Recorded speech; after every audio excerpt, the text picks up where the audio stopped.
L'édito de Djameldine Benchenouf. Salam alaikum, Azdoul Fillaoun, bonsoir. Est-ce que ce serait exagéré que de dire que la situation en Algérie est tout ce qu'on veut, sauf réjouissante? Et quels sont les véritables motifs de ce qui pèse aujourd'hui aussi lourdement sur notre pays?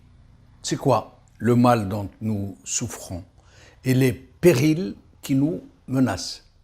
D'où viennent-ils? D'un ennemi étranger? D'une pauvreté endémique? D'une conjoncture internationale défavorable?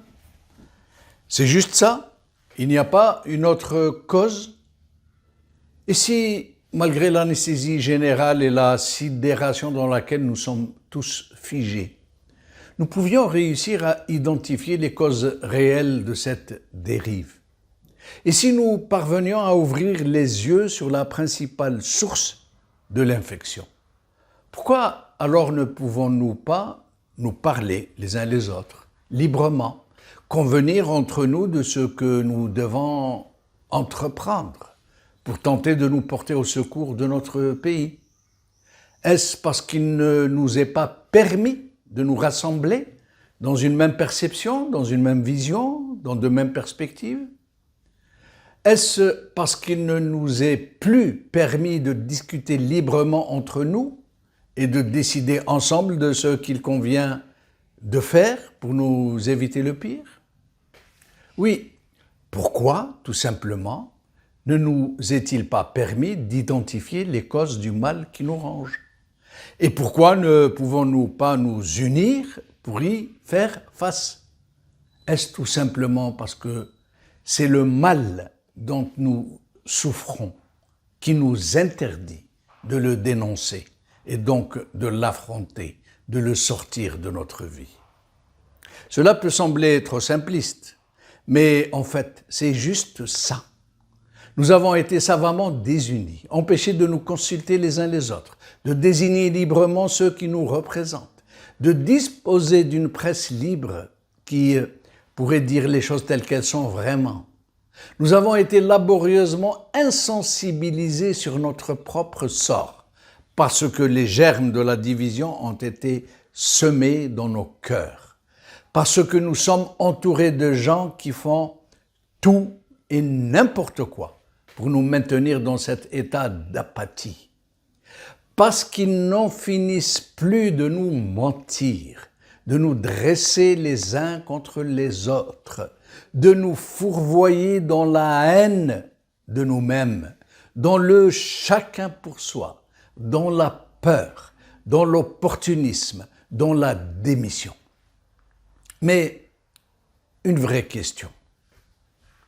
Est-il donc devenu impossible d'ouvrir les yeux et de regarder la dure réalité en face, de ne plus se laisser anesthésier par un pouvoir prédateur qui sait que son pire ennemi est l'éveil de la conscience politique, dans ce pays où tout est laborieusement entrepris pour endormir les masses?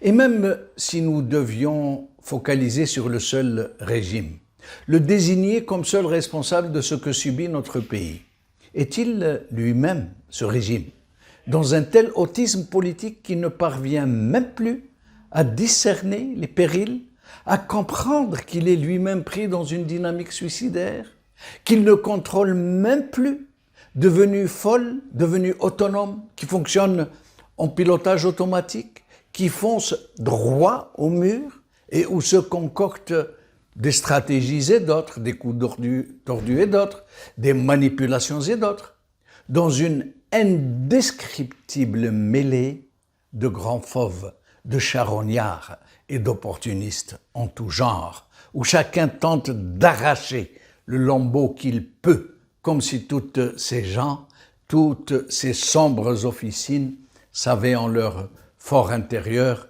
que nous arrivons à la fin, qu'il faut aller vite, qu'il faut mettre les bouchées doubles avant l'inéluctable naufrage. Oui, notre pays est au plus mal.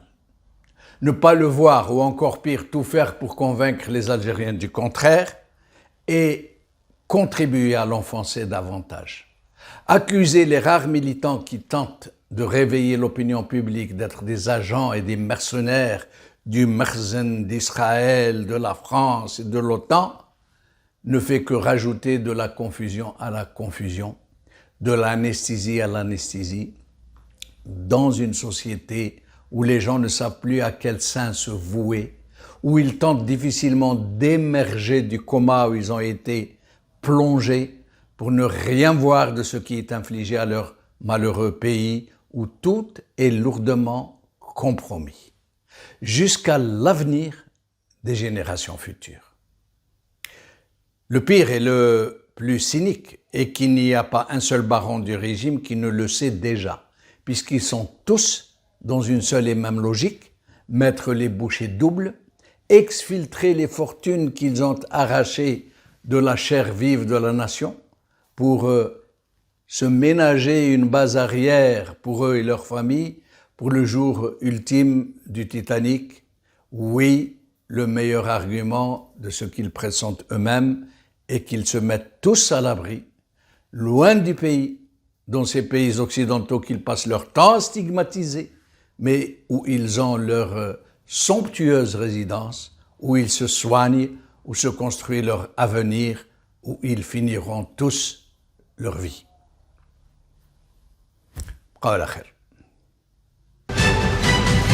L'édito de Djemeldine Benchenouf.